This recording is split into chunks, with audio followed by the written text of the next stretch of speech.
for political credentials within the region. Knowing our politicians does not confer ownerships of the region's politics. Nyanza are its own leaders, institutions, history, and getting letters wherever they come from, whether KDF or whatever, is not a bad thing, because we work for our people.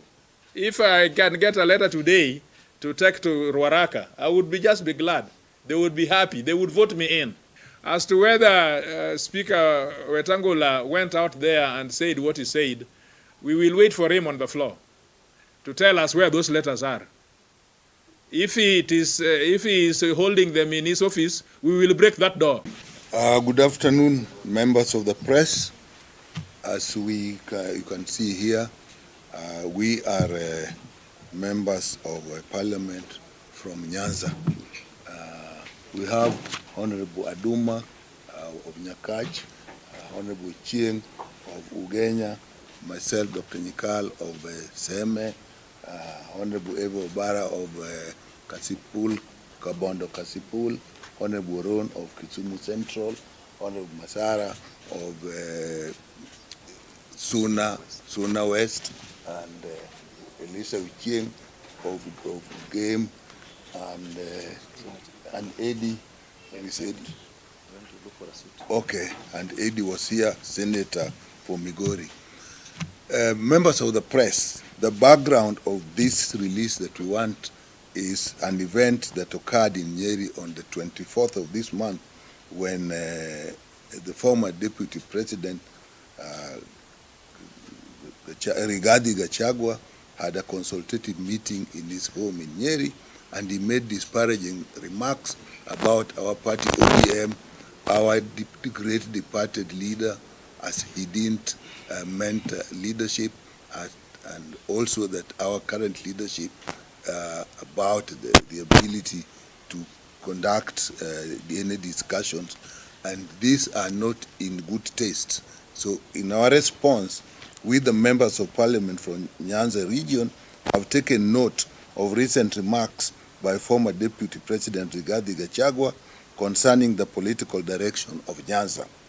While Mr. Gachagua is entitled to pursue his political ambitions and seek support in every part of Kenya, he must understand that Nyanza is neither politically naive nor afflicted by collective amnesia. He cannot quote Nyanza today while attempting to rewrite yesterday. For years, Mr. Gachagua built a political identity around rhetoric that frequently betrayed Nyanza region and its leadership as being perpetually confrontational and hostile to government. He repeatedly invoked misguided stereotypes of our people as stone throwers and treated our political convictions as something to be feared and or contained. Today he suddenly claims a different story of special relationship with our people. We therefore ask, which Gachagua should Nyanza believe and why? Political conversion is possible, but conversion requires explanation, confession, and accountability. If Mr. Gachagua's political philosophy has changed, he should tell Kenyans what changed, when it changed, and why the people he previously disparaged should now trust him. We particularly reject his attempt to prescribe how Nyanza should vote next year by arguing that President Ruto will receive only 30% of the region's vote. Nyanza does not take voting instructions from Rigathi Gachagua. The people of Nyanza, guided by their leadership, interest, and democratic convictions, will determine their political choices when the time comes.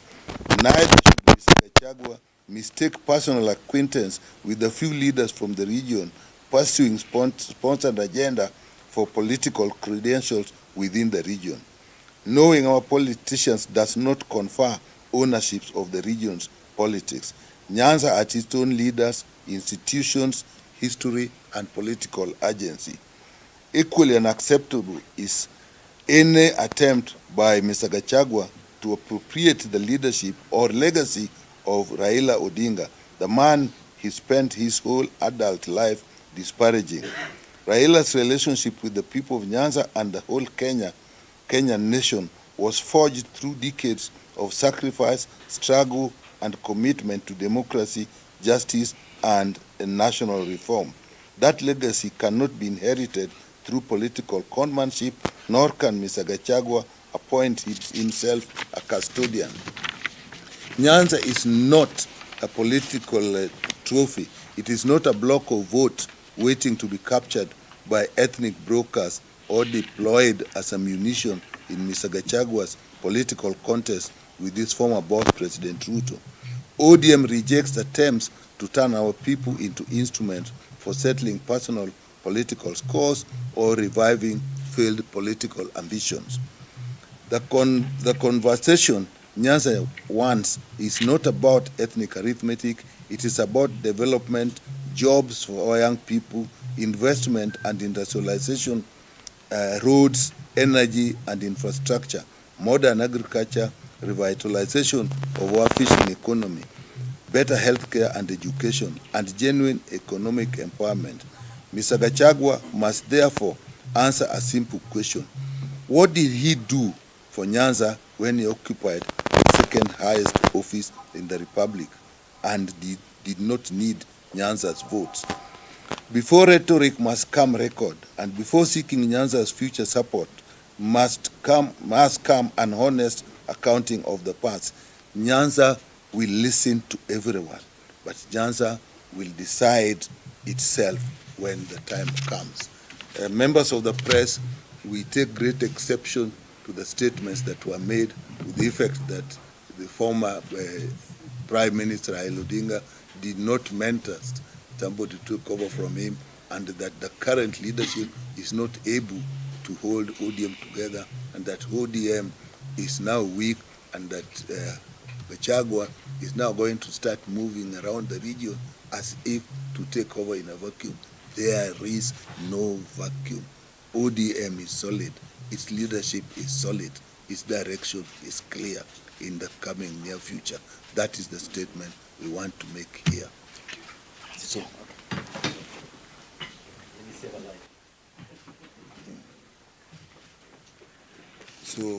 let me say this. Having heard from our chairman, I think I take great exception for the utterances of the Honorable Gachagua. I want to remind him that Nyanza remains a pillar in the politics of this country. Nyanza has always helped communities in this country to ascend to power. I want to remind him, the late Jaramogi Odinga declared that without Kenyatta freedom, Kenya would not move forward. And he made Kenyatta the first president of the Republic of Kenya. Number two, the late Raila Odinga declared Kibaki Tosha. And he made people from central Kenya occupy presidency for the second time. I want to confirm, this time, the pillars of this nation coming from Nyanza are going to make President William Samoei Ruto to do a second term as the president of this republic. And Gachagua should remember that he's impeached. He cannot vie for any presidency. He belongs to the quadrium of the likes of Sonko, the likes of Waititu, who in law are not allowed to vie. So he should stop wasting the time for Kenyans. If he has anything to offer, I ask him to offer it in Nyeri, if he has anything to offer for the country. Because you cannot be talking every day, disparaging each community. He disparaged the other day Joho from Coast. He disparaged the Minister for Health from Northeastern. And I want to ask my brothers and sisters from Central Kenya, if there's anybody going to spoil their unity and the participation in the politics of this country, is Wamunyoro. They should know they belong to a nation called Kenya. And no one person can control the emotions of Kenyans. Thank you. Well, I really didn't have to say anything. I think you have covered it all. come this side. Yeah.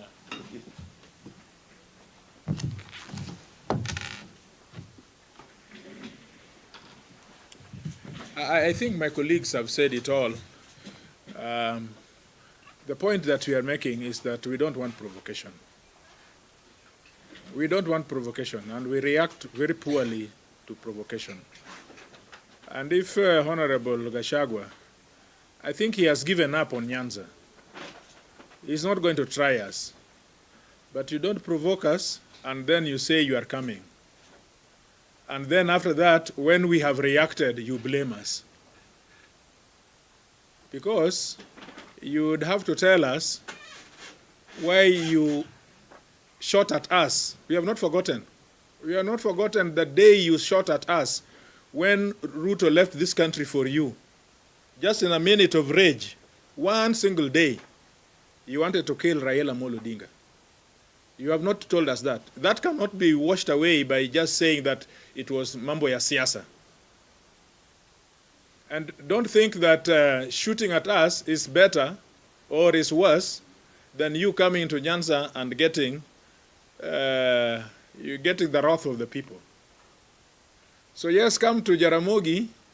We have opened the doors. You come and mourn, but tell us also why you spoke those bad epithets when we were burying Raila Odinga. So don't come and provoke us if you are listening right now. But yes, the people of Nyanza will respond. Whether they respond in kind or in rage, they will respond one way or the other. We don't want to have populations being incited to violence, but you can incite us to violence by provoking us. As to other things that he said, he's not, I don't see sense so much that he's spewing out. He could not say them here in National Assembly and we serve with him. So now he's in Omunyoro and he's all tough. He's saying everything about everybody. But if you think Nyanza people also command respect and the vote, talk to us responsibly. Some of us are living in Nairobi, and in Nairobi we are commanding 850,000 of the votes in Nairobi. And in Nairobi, it doesn't matter whether you are Kikuyu or you are Luo or you are Kamba. Let him know that I am controlling Kikuyus in my constituency more than he can. And let him try to come to Ruaraka and talk to those Kikuyus. They will tell him that, boss, leave us alone. TJ, who is here, is more useful to us than you from Wamunyoro. And that is the fact. So if he wants to go the way he is, the other day he said that he has taken Nairobi, he has taken Nyanza, and he has taken everything. and so, ladies and gentlemen, let him know that we are people of cool minds, but we can react very badly when provoked. Thank you. Okay. Yeah. Question? Yes. Yes. Yeah, my name is David from Nation. I just wanted to know whether you guys seated there a clip of MPs that have been accompanied to the counter state house to get TSC employment letters, and whether the same extends to military, prisons, police, and those other recruitments. You know, I'm asking this because when I look at your face, I see sympathizers of broad-based and Tuta. Yes, you are. You are very right. Of course. And were you selling them? No, that is his question. How That is is, it related, Rob? no, it's all right. Don't, you know, it is very related. You know, it's all related. Although you shouldn't have used the word clique. You should have, these are gentlemen and they are honorable members. First of all, getting letters wherever they come from, whether KDF or whatever, is not a bad thing. Because we work for our people. If I can get a letter today to take to Ruaraka, I would just be glad. They would be happy. They would vote me in. So if you thought that had a negative connotation, please disabuse it right now. If it worked that somebody gave me a letter on the road and I take to Ruaraka, my people would be so glad. In fact, I'm looking for those letters. I want to know where they are. Right now, I am told that TSC is recruiting. I am still looking for those letters. I want to know where they are and so that I can take them to Ruaraka. As to whether Speaker Wetangula went out there and said what he said, we will wait for him on the floor to tell us where those letters are. If he is holding them in his office, we will break that door to get those letters. Yeah. If we are selling them, we are not cheap people, Bwana. Please, we are not cheap people to sell. I'm making a point here because they always talk about it in social media, and they think that MPs have been disabused, and they are. We are strong. We are founded as professionals. He's a doctor, yes. You will come in. Yeah. This is a distinguished medical doctor. For 40 years, I have practiced for 35 years. This one has practiced for 30 years. This is a business Mongol. HR expert. Yeah, so don't think that we sell the letters for and a teacher here. A teacher of 7 years. We don't need a letter to sell for 40,000. That is very cheap. Okay, No, just a minute. Let me. Now, let me give you a simple, straight answer. A simple, straight answer to the question we asked. As we were sitting here, I know for myself, I know for these members, we did not accompany Honorable Wetangula to State House and given letters for TSC recruitment. I think that is the basic answer that we can tell you. Another question? Let's see us behind the curtain. We will give you a brief as we are going. Behind the curtain. Okay, with that, I think that's enough. Thank you very much, members of the press. Yes. Yeah. Thank you very much.